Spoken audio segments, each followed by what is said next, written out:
Welcome to Redbeard Radio. I'm Brian Keith, and today we're talking about how to convert on your podcast, how to monetize your podcast. You've heard me say before that people start podcasting for all kinds of different reasons, and you need to know why you are starting your podcast and what you're hoping to get out of it.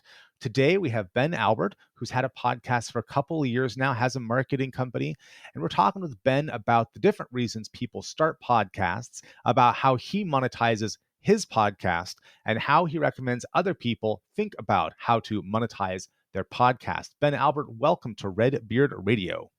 Hey, I'm excited to be on Redbeard Radio. It's such an honor to be here, and I'm excited for this discussion. We'll talk about podcasting, but you can take it wherever you want, Brian. I'm just happy to be with you. Sounds wonderful. Well, for a lot of folks, when they start a podcast, they don't have a really clear conversion goal in mind, is my experience anyways. Or their conversion goal is, I'm going to get famous and then money's going to show up. They're not very clear. I'd love to know, when you started your podcast, did you have a really clear goal in mind? Yeah, so it's funny because when I started it, the answer was kind of no. And through trial and error and learning things the hard way, you start to codify what you're doing well, what struggles you have, and you start to kind of create a system afterwards. So I wasn't handed a playbook with a 10-step model.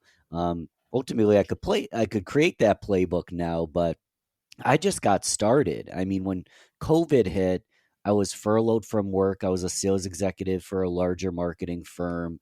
Um, Honestly thought I was just going to move up the corporate ladder and do that for the rest of my career. But we did a lot of video. There was no sales. There was no travel. There was no fulfillment. There was no video. There was no market. It's no animosity that they let me go. It actually makes sense that they did it. So COVID kind of put me back against the wall, and I didn't know what my next move was going to be.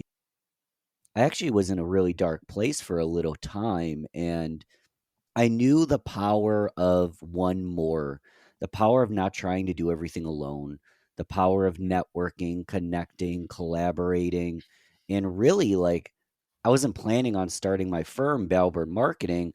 I was just planning on doing something for fun, seeing where it goes, maybe do some freelancing, finding another job.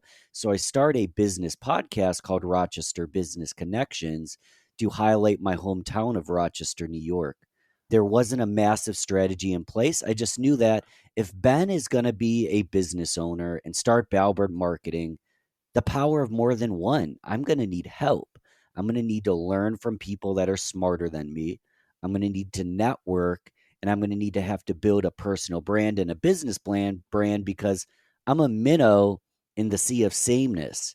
And I landed on a fantastic medium of podcasting since I loved it and I did a lot of things right. But the short answer to your question is I didn't know exactly what I was doing, but I knew that if I surrounded myself with the right kind of people, take one step at a time, get my foot in the right doors, it would figure itself out in the long term. Have you read Scott Adams' How to Fail at Everything and Still Win Big? I haven't, but Scott Adams is great. So he talks about systems versus goals. And there could barely be a better description than what you just said about, you knew that in general thing X is true. You think you know what your environment looks like. And so you're going to take action on that environment, not knowing what's going to happen, but not having a specific end goal, but you're just going to move in a direction. And Scott also talks about the idea of talent stacking, that you can talent stack even without knowing exactly what you're doing, and it can still be good for you. One of the two main conversion goals that, looking backwards but not looking forwards, I can tell you I'm getting out of Redbeard Radio is asking better questions. The most common piece of feedback I get from guests is, like, before or after we have our interviews, wow, I never thought about it that way before, or no one's ever asked me quite like that before. That's right. Yeah. And I ended up getting to run a virtual summit for a client, in part because I was able to say, oh yeah, your topic area, I'm sort of clueless, but that doesn't matter. I'll still be the host. And it's going to be fantastic because I'm going to ask good questions. And as we record this, episode 176 or 177 got published this week. Awesome. And that's a lot of questions. That's like 140 or 150 different individuals, some of whom are friends, some of whom I never talked to before in my life. But that the ability of can you ask questions, and then Ben, can you listen? Mm-hmm. and not just go to your next question. I've had some guests tell me, oh, yeah, this was a really fun interview, because a lot of people, they're obviously just going to the next question on their list, but you don't. And I say, well, yeah, I don't plan anything ahead, actually. My plan is talk to people who sound interesting. And then while I have a general theme, sometimes the title of the episode I think about beforehand and what the episode ends up being about, completely different, because I ask good questions and then I listen and we end up going somewhere interesting that maybe no one could have predicted. And that's, again, the systems over goals. The system is bring in good people and then follow the conversation, as opposed to the system, or the goal is we're going to have an episode like this. We started off talking about podcast monetization. It might end up a whole 10 minutes from now somewhere else. And I'm okay with that, because I'm married to the process and the outcome, not to the individual goal. So I'm curious for you, Ben, when you think about, if you knew what you know now, and how many episodes are you into? 230 something. Woo, that's beautiful. And you've been a guest on a lot of other podcasts, right? Yeah, I've guested on over 80 shows. Nice. Knowing what you know now, if you could have written a book for yourself saying this is what you should do, would you want to actually hand it to yourself on day one? Or was it more the process that you had to go through to get to where you are? Very good question. Like, you were talking about asking good questions. I would have wanted the book. Yeah. You were just talking about, Scott Adams and skill stacking. And I won't give you my entire life story, but I barely spoke the first 13 years of my life. I was a quiet kid. I was an introvert. I developed curiosity. I developed a growth mindset. Curiosity is something you are abundant in. And that's why Redbeard Radio is successful. Curiosity is something I'm abundant in just naturally. And coming from a place of quietness, I did a lot of reading on social psychology. There's a joke that people get into psychology or therapy or that kind of thing because they're trying to figure themselves out. That's where I was. So I spent my entire life being curious, being creative. I did marketing for musicians. I did all these things. I had a music podcast on the side when I first got started, really kind of got bloody noses as I figured it out there. So by the time I started the business podcast, I had skill stacked and I had the capacity to get started and just, start getting a little bit of momentum. But if I had the playbook, if I had the process, if I had steps and the right mentor, what took me, and granted, it only took me a couple years to really get momentum, could have been cut into weeks to months. So would I have wanted the playbook? Yes. But I almost feel like if you have the playbook, if you have the 10 steps, it gives you enough of an understanding, enough muscle memory, enough skill set that you can still go get sloppy and still try new things, but at least you're kind of upping your level from the start rather than starting from scratch, which a lot of times I feel like we're starting from scratch. And again, going back to the skill sets, though, you aren't starting from scratch on the skills you've developed over your life. So if what you're trying to do, it could be a podcast or something completely else, if it's in alignment with your life story and what you're good at, you're going to figure that out. Am I wrong? You're making me think about the idea of boring versus interesting. And Ajak, who's been a guest on the podcast here, he's a leading fitness expert on Twitter. He talks about you got to be willing to do the boring work, that a lot of being healthy is being bored Oh, and yeah. tolerance of boredom. And then we have to have the tolerance of boredom, even as we know, okay, well, if you're going to be bored, you don't want to be bored of everything, or you're going to shut down and hate your life and hate your business. So you want to be bored of some things. And then there's other things where you want to say, I'm going to be excited about this. I'm going to go explore over here. I've done 176 episodes live. Some of those episodes changed my life. Some of them were boring. And you could say, oh, I'm just not going to publish the boring ones. You could do that. You could also say that you need volume to get good, and you need feedback, because you yourself, I myself, can't understand everything from the listener's perspective. I might think an episode is boring, but you might listen. It might change your life, and maybe the one I thought was life changing, you're like, that person's full of it. I don't have that information. Yeah. So where do I find interesting, and then where do I find boring? Well, I find podcast editing to be boring. So I never do it. I have Rihanna over at riverwoodmedia.com. She handles all the podcast editing. I am involved in naming maybe half my episodes. Her team pulls out the audio clips, they get posted on Twitter. She handles that because that's boring. What do I like? I like deciding who I'm going to talk to, and I find conversations fascinating. So that's what I do. Love it. And I just want to go have a fun conversation and then never have to think about it again. And all the boring stuff I've outsourced, right? So I love podcasting. And when I say that, I do not mean that I love editing. Mm-hmm. So I'm curious for you, Ben, in your podcasting journey, where have you done the boring work, repetitive work yourself? Where have you outsourced it? And then where have you found the joy? What's really exciting for you that gets you thrilled to be a podcaster? Yeah, we'll start with boring just because why not? And then we'll end on a higher note. It's not always entirely fun to do the data entry things. I mean, my Yeah. podcast, we distribute it through the RSS feed, so it goes on all the platforms, but it's also on YouTube, it's on Facebook. It requires writing copy and show notes and timestamps. It requires distribution on all these platforms. A lot of it's kind of just writing it for podcasts and then copy paste, upload like a 6 gigabyte video to YouTube, then upload it to Facebook. There's just a lot of little steps. I do a lot of it on my own, but I also have an agency and we ultimately help people with their podcasts as well. This is a side tangent. When I'm doing data entry, I'm listening to other podcasts. I'm Mhm. watching a documentary. Sometimes I'm just binging on the new Netflix series, but I don't treat it as a task that's terrible and stealing time from my day. I just do some of the more monotonous data entry kind of stuff while I'm doing other tasks, and I do a lot of outsourcing for the cover art. I do outsourcing for the graphics. I do outsourcing for the micro clips we do on the video.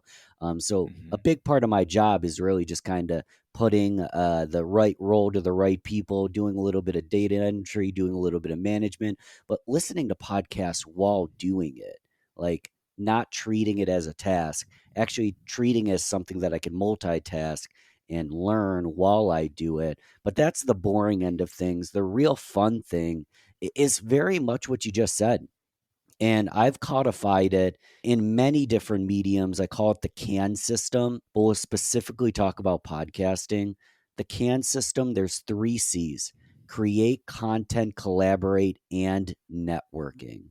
Create and network, collaborate and network, content and network. And what I do is I get to network and learn from brilliant people, mentors that'll move the needle on my career and move the needle on my audience's lives. I get to network with ultimately some people that are target clients of mine and actually get to know them on a one-to-one level. But we're creating content while we do it. So we're documenting the process where episode 1 sounds like crap, episode 75 sounds great, and maybe one day we create a compilation of from here to where I am now, and people get to watch the journey and learn with you on the journey along the way. But it's not just about creating content. It's not just about clout. It's not just about, more of me or monetizing the podcast. It's about the networking. It's about the one-to-one conversations that, to answer the question that we kind of started the podcast with, I'm not trying to monetize the podcast. I monetize my marketing firm. And by Mhm. networking and collaborating with brilliant people, I get clients, I get referrals, I get reputation boost, I get to level my skills. So when I create and network, it's not like just walking into any chamber thing 5 days a week, shaking hands, handing out business cards. I get to have in-depth one-to-one conversations with brilliant people, create friendships, and I monetize those friendships. It sounds weird when you say it like that, but network is your net worth kind of thing. As you learn from brilliant people and network with like-minded people, that's how you monetize, and that's what really lights me up. As you can tell, it's not the you could probably hear the change in my voice. It's getting to learn and meet brilliant people like yourself, really. That's why I'm excited to be here today. You're hitting on the second big conversion goal I've achieved Mm, through my podcast that I'm not sure I would have been able to articulate before I started, which was I want to build a network and meet more interesting people. And you talked about monetizing friendships. And I think that's a key idea. I want to break it down some for the folks who are like, that sounds like the worst thing in the world. You're probably a horrible person.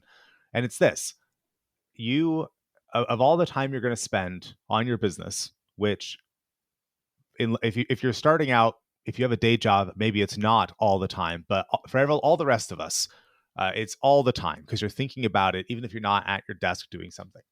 You have only so many hours available, and you're going to spend all of them thinking about your business. Hmm. Some portion of those you're going to spend engaging with other human beings. And those human beings are either going to be people who are going to uplift you and expand you and help you deliver more of an impact to the world, or they're going to be people who diminish you and reduce you and make it harder to do things, or they're going to be neutral. When I phrase it that way, what percentage of your time would you like to spend with uplifting people versus energy vampires? Yeah, it's a no-brainer. It's obvious. So through the podcast, I've brought into my circle and been brought into the circle of more people who uplift me, who encourage me to think bigger, who I engage with them, and after I engage with them, I think I'm not playing hard enough. I need to go be better than I am. I need to go help more people. I need to serve people better. Or I need to myself become a better human being. And I get uplifted. And so I think, and yes, that has some relationship to monetization. It's not a direct thing. I'm not, selling the friendship exactly. It's but I'm Not at becoming a all. better person who's more effective in my businesses and who thus can create more profit because I'm a better person. So that's how I think about one of the two big things. One is I've learned to ask better questions. The other is I've gained all these partnerships. Have I directly sold more things as a result of podcasting? Maybe. Have I sold more things because of the person I've become through my podcasting? 100% yes. Yeah, that's interesting. I've sold directly because of the podcast, but it's icing on the cake. I get to help Mm, a lot of people. I get to help myself. It's a really simple concept. You help 100 people, and 20 people help you, or you help one person and 3 people help you. I'd rather help 100 and have 20 help me. There is the person that's, I didn't have to help anyone. I helped one person, got 3 people. Like, this mhm. is not a mathematical equation, but you go out there and you help, you give your time, you give the content. This ultimately pays dividends back to you, that you build these strong relationships with people that know, like, and trust you. And you build know, like, and trustability by the fact that you're actually getting better at listening, asking the questions. A big thing for me is just being on marketing or sales calls and being confident and answering questions on the cuff, and the being understanding and being assertive that my product can actually possibly help them, and being convicted in that comes from social skills and public speaking and things like that, which honestly I'm not that good at. But by podcasting, I build that skill set, I build that confidence. I already have a product that kicks ass. It's kind of our duty to be able to, properly let people know that we could possibly help them. We can't help everyone, but if we can, we need to be able to let them know. And what we learned through the podcast gives us that confidence. So I couldn't agree more with that. Ben, we're coming up on the end of our time today. For people who want to talk with you about that product and about how you can help them grow their companies, where should they find you? What's easy peasy is Real Business Connections. It's spelled exactly how it sounds, Real Business Connections. If you type that in wherever you're listening to this, you can find my show. Or if you type it into Google, you'll find the website. Balbert Marketing's the firm. You'll find a link to that there. But just Google or type in any search bar that's closest to you, Real Business Connections. That's the easiest way to find me, and take it from there. Wonderful. Ben, thank you for being on Redbeard Radio. Thanks for having me. It's a pleasure.